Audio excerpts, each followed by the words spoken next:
Ulama tafsir hampir sepakat mengatakan berkat rezeki dari tempat tidak disangka-sangka, solusi dari permasalahan mereka, mereka selamat dengan kedamaian, dengan ketentraman, tidak akan diserang oleh musuh, tidak akan dikena penyakit menular, tidak akan kena bencana alam, semuanya terjamin. Asal mereka beriman dan bertakwa. Lalu Allah mengatakan, walakin kadzabu. Tapi sayangnya mereka berdusta, mendustakan ayat-ayat kami. Kami sampaikan mereka tidak mau. Ya, maka Allah hukum mereka dengan hukuman.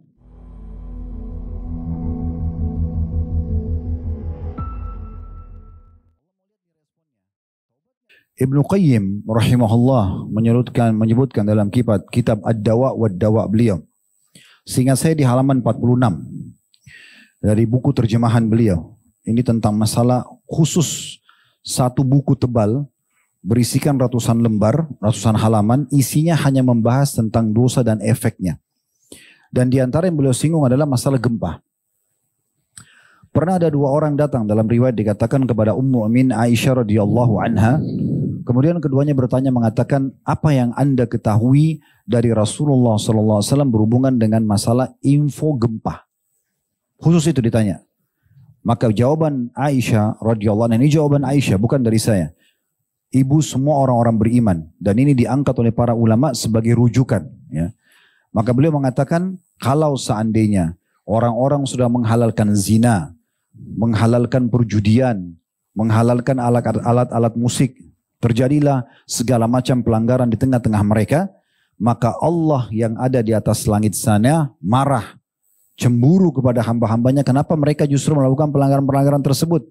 Dan Allah berfirman kepada buminya, goncangkanlah tubuhmu. Kalau orang-orang tersebut segera taubat, kembali kepada Allah, maka bumi itu akan tenang dan mereka pun akan selamat. Tapi kalau mereka tetap dalam pelanggaran-pelanggaran mereka, maka Allah akan binasakan bumi yang mereka ada, maksudnya akan terjadi gempa, longsor dan segala macam hal, dan juga membinasakan siapapun yang ada di atasnya. Riwayat ini memberikan pelajaran kepada kita dua hal, kalau merupakan hubungan dengan jawaban tadi. Yang pertama, terjadinya gempa, bencana alam, ini murni karena dosa. Murni karena dosa, dan umumnya dosa itu merata. Umumnya dosa itu merata. Kalau dosa itu dilakukan oleh individual, saya kita sendiri melakukan pelanggaran, maka hukuman datang kepada kita individu. Sumpek, sedih, ribut rumah tangga, gagalnya usaha, karena kita melakukannya sendiri. Tapi kalau dilakukan rame-rame, satu komunitas, dan kemudian mereka biarkan itu kemungkaran terjadi, maka akan datang merata juga hukuman di situ. Itu yang Allah sebutkan dalam firman-Nya surah Al-Anfal.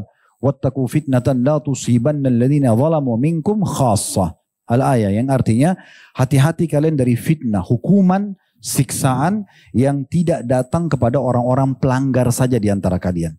Dalam sebuah hadis Bukhari, kata Nabi SAW, kalau terjadi kemungkaran merata di satu komunitas, maka Allah Subhanahu Wa Taala akan datangkan hukuman merata, semuanya kena di situ. Dan nanti Allah bangkitkan tergantung daripada niat dan amal mereka. Ya, jadi akan kena semuanya. Makanya kalau orang banjir longsor, orang saleh, orang talih, orang maksiat juga akan kena. Tapi nanti setelah dibangkitkan sesuai dengan kadar niat dan iman mereka. Jadi kita harus hati-hati teman-teman. Makanya Nabi SAW ingatkan kita dalam hadis Bukhari, perumpamaan kalian dengan para pelaku pelanggar agama, ya, maksiat ini. Itu seperti orang yang berada di atas satu kapal, ya, sama-sama di kapal. Kemudian mereka berada di dak kapal, di bagian bawah, kalian ada di atas. Setiap kali pelaku maksiat ini mau ambil air, mereka harus naik ke atas, melewati orang-orang yang baik ini. Melewati orang-orang yang soleh. Sehingga mereka malu. Karena selalu kalau buat dosa dilihat oleh orang-orang baik. Lalu mereka berkata satu sama yang lain. Bagaimana kalau kita jebol aja kapalnya? Dari dak itu, dari bawah kita jebol aja. Kita ambil air, gak usah naik ke atas. Maksudnya supaya gak dilihat sama orang-orang soleh. Karena kalau dilihat pasti ditegur. Gak boleh, itu haram loh. Orang-orang yang buruk ini mengatakan kita jebol aja kapalnya dari bawah. Supaya kita gak capek-capek harus ke atas. Gak lewatin mereka, kita tinggal ambil air. Apa kata Nabi SAW? Kalau kalian biarkan mereka menjebol kapal dari bawah, tenggelamlah kalian semuanya. Maksudnya apa? Gak boleh kita diamkan. Harus dinasehatin. Dan teman-teman sekalian sudah umum, nasihat itu sebaik apapun retorika kita sampaikan, ya, setulus apapun hati kita, ya, selembut apapun kita menyampaikannya, tetap ada pro dan kontra. Itu terjadi pada Nabi SAW. Siapa yang lebih lembut dari Nabi? Siapa yang lebih cerdas daripada Nabi? Siapa yang lebih mendapatkan taufik dan petunjuk dibandingkan Nabi Muhammad SAW? Tapi apakah semua orang menerima nasihat beliau?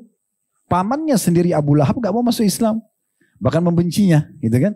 Sama istrinya. Bahkan Abu Lahab itu bukan cuma paman, besannya Nabi. Anak laki-laki Abu Lahab menikah sama anak perempuannya Nabi. Dan begitu Nabi SAW dinobatkan jadi Nabi dan mulai mendakwakan agama yang benar, tadinya disukai, sekarang dibenci. Abu Lahab suruh ceraikan anak Nabi SAW. Akhirnya menjadi janda dan dinikahi oleh Utsman, ya, radhiyallahu anhum.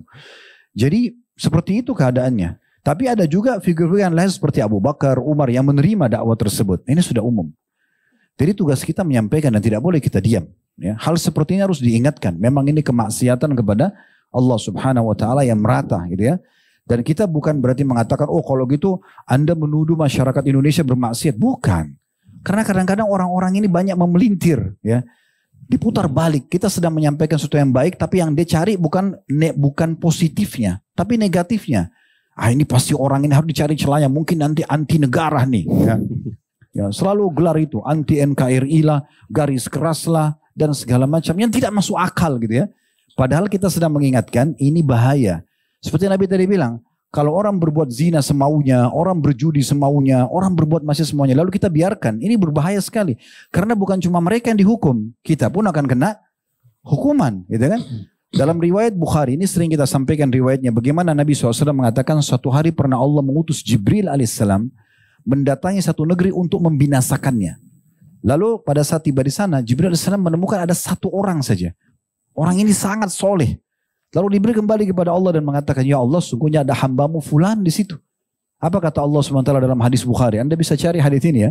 Kata Nabi SAW, Allah berfirman kepada Jibril, mulai siksaan dari orang soleh itu. Dia dulu kamu siksa. Kenapa? Karena tidak pernah mengingatkan orang pada yang ma'ruf dan tidak pernah melarang dari kemungkaran. Dia mau masuk surga sendirian. Ya udah terserah dia zina sana, terserah, yang penting saya tidak berzina. Gak bisa begitu. Gak bisa. Kita harus luruskan itu. Dan Nabi SAW syukurnya memberikan kita tahapan 3 kan. Man ra'a minkum mungkaran falyughayyirhu biyadi. Siapa yang lihat mungkar, dia boleh ubah dengan tangannya, powernya. Pemerintah pada masyarakat, orang tua pada anak, atasan pada bawahan, ya, suami pada istrinya, dia punya power memberhentikan kemungkaran itu. Kalau nggak bisa, fa in lam yastati' fa biqalbi. Kalau tidak, fa in lam yastati' bilisani. Kalau dia tidak mampu maka dengan lisannya nasihatin. Fa in lam yastati' fa biqalbi wa dzalika adhaful iman. Kalau tidak mampu juga dengan lisan maka dengan hati. Doakan dia, semoga Allah kasih hidayah. Dan itu selemah-lemah iman. Siapa di antara kita teman-teman yang tidak bisa pungkiri dengan hatinya? Kan gitu. Tapi kalau kita masa bodoh kita kena hukuman. Kan gitu. Dan ingat ini penting sekali ya untuk digarisbawahi. Perkataan Ibnu Mas'ud radhiyallahu anhu. Beliau mengatakan dalam sebuah riwayat pada saat mendengar guntur yang sangat keras di negeri Kufah. Beliau mengatakan innahu wa'idun syadidun li ahlil ard. Sesungguhnya suara guntur yang menggelegar di langit itu adalah peringatan keras bagi penduduk bumi. Jadi mereka betul-betul menjadikan momen-momen seperti ini memang momen untuk mengingatkan ya. Dan banyak sekali ayat Al-Quran yang menyebutkan tentang hati-hati atau bahayanya maksiat itu dan bagaimana konsekuensi hukuman kalau datang mereka tidak bisa lagi melarikan diri. Mayoritas umat-umat sebelum kita, Allah Azza wa Jalla binasakan mereka, itu semuanya kena karena mereka justru tidak kembali kepada Allah kecuali kaumnya Nabi Yunus. Yang Allah SWT kembalikan karena di saat langit sudah menghitam, turun hujan, bumi sudah mengeluarkan airnya, maka raja mereka mengumpulkan semua masyarakatnya sambil mengatakan negeri Nainawa, negeri di Irak, negerinya Nabi Yunus AS. Nabi Yunus dihukum karena meninggalkan lokasi sebelum ada perintah, kaumnya dihukum karena tidak mengikuti Nabi Yunus AS. Yang jelas pada saat langit sudah gelap, turun hujan, bumi sudah keluarin air, maka orang semua berlari sana sini, rajanya lihat ini nggak ada cara untuk lari. Maka dia kumpulin semua, lalu dia mengatakan, ini yang diingatkan oleh Nabi Allah Yunus. Cara terbaik, nggak usah kalian lari sana sini, kita sujud, akuin kalau kita beriman kepada Tuhannya Yunus. Kita lihat. Maka semua serentak satu negeri itu disebutkan dalam Al-Quran 100.000 sekian orang. Disebutkan 100.000 atau lebih dari itu jumlahnya. Kemudian mereka sujud semua, mereka menyatakan beriman kepada Allah. Langit yang gelap jadi terang kembali. Air yang sudah keluar mulai banjir, mulai meresap ke benar. Akhirnya mereka beriman dan Allah kembalikan Nabi Yunus setelah dihukum di perut ikan paus. Kembali kepada mereka lalu Allah mengatakan وَمَتَّعْنَاهُمْ إِلَىٰ. Lalu kemudian kami berikan mereka kegembiraan hidup sampai batas waktu ajal mereka datang. Tapi semua dihukum. Dan Allah berfirman, وَلَنْ تَجِدَ لِسُنَّةِ اللَّهِ تَبْدِيلًا. Kalian tidak akan pernah menemukan perubahan dalam sistem yang sudah Allah buat. Nabi Muhammad SAW dan para sahabat beriman dan taat kepada Allah, lihat bagaimana kehidupan mereka. Mereka jadi baik kehidupannya, rumah tangganya baik, anak-anaknya baik, namanya dikenang, amal soleh selama dunia membuat mereka tentram, jihad kah, sholat kah, puasa kah, menonjol sekali dari Abu Bakar, dari Umar, dari Uthman, dari Ali, dari Talha, dari Zubair, dari sahabat-sahabat Nabi. Dan mereka di akhirat nanti akan mendapatkan kebahagiaan sebagaimana mereka dapat di dunia. Lihat lawannya, Abu Jahal, Abu Lahab, apa yang dikenang? Gak ada kecuali keburukannya. Rumahnya pun dulu besar di Mekah habis, gak ada yang kenang. Bahkan Abu Lahab waktu meninggal tuh badannya membusuk, disebutkan dalam buku-buku sejarah. Membesar, membusuk sampai anaknya sendiri dalam kondisi kafir tidak ada yang berani mendekati, takut kena penyakit menular. Maka dihujani oleh batu, dikubur di rumahnya sendiri dan sampai sekarang tidak ditahu di mana kuburannya, di mana rumahnya nggak ada lagi. Yang dikenang cuma Abu Jahal, kafir dan penjahat, selesai. Kan gitu. Begitulah akhirnya, tidak akan berubah itu. Sistem yang sudah Allah Subhanahu wa taala berikan. Dan ingatlah firman Allah Subhanahu wa taala, Allah sebutkan dalam surah Al-A'raf. Seingat saya itu di ayat 96 atau 97 ya.